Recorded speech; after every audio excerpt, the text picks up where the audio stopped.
I turned the page and my breath caught. There he was, in ink and paper, and the ache between the lines. Look now, the 4th of September, 1886. My dearest Louise, there are moments when reason becomes a distant shore, and all that remains is the tide, relentless and impossible to ignore.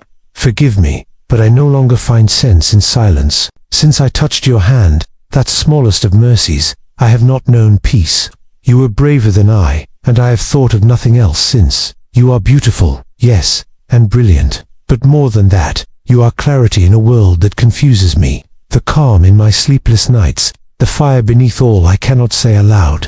And so, I write it now. I would marry you, if I could, if it were mine to choose, without consequence, without shame. I would take your hand before all the world, and call you mine. But the world is not kind, Louise, not to people who believe in impossible things. There is a word in my language, pakudi, it means surrender, of the self, the soul. That is what I feel when I see you. I ask for nothing.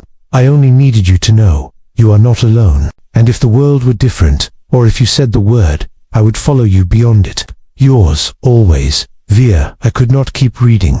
I closed the book and sat very still, the paper's weight in my hands and Vere's longing humming in my chest. For a long while I let the silence do the work, holding his confession like something fragile and forbidden. A week later, on Sunday, I returned to the book club. The room looked unchanged, mismatched chairs, threadbare rugs, students in the kind of casual disarray that pretends at scholarship, everything familiar and ordinary, except for how it felt now. As if I'd stepped into a private joke everyone else had already heard. I noticed him immediately, the boy who'd given me the book. Same worn black t-shirts, same quiet presence, his stack of titleless books sat like silent companions. I waited until the others were lost in a heated debate about Kafka before slipping into the seat beside him. You gave me a story, I said, low. A faint smile lifted one corner of his mouth. Did I? Yes, I swallowed. I've been reading it. It's personal, almost too personal. And the girl,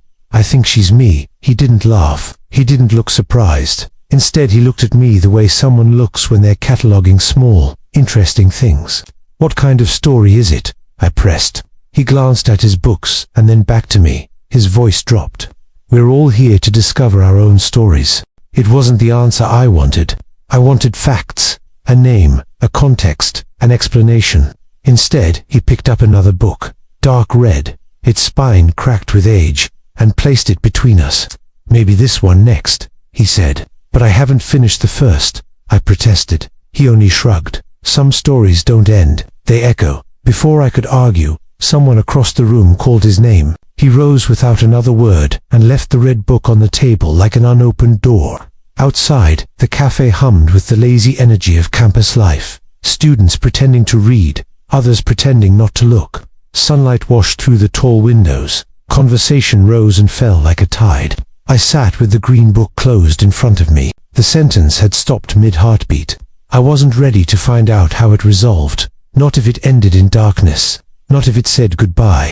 I traced the edge of the pages, fingers memorizing the paper. Good book, a voice asked, amused and low. I looked up and forgot how to speak. He was tall, simply dressed, coffee in hand, a smile like something dangerous and inevitable, not possible. And yet here he was. It's intense, I said. Beautiful. Sad. I haven't finished it. He nodded like that, settled everything. Best kind.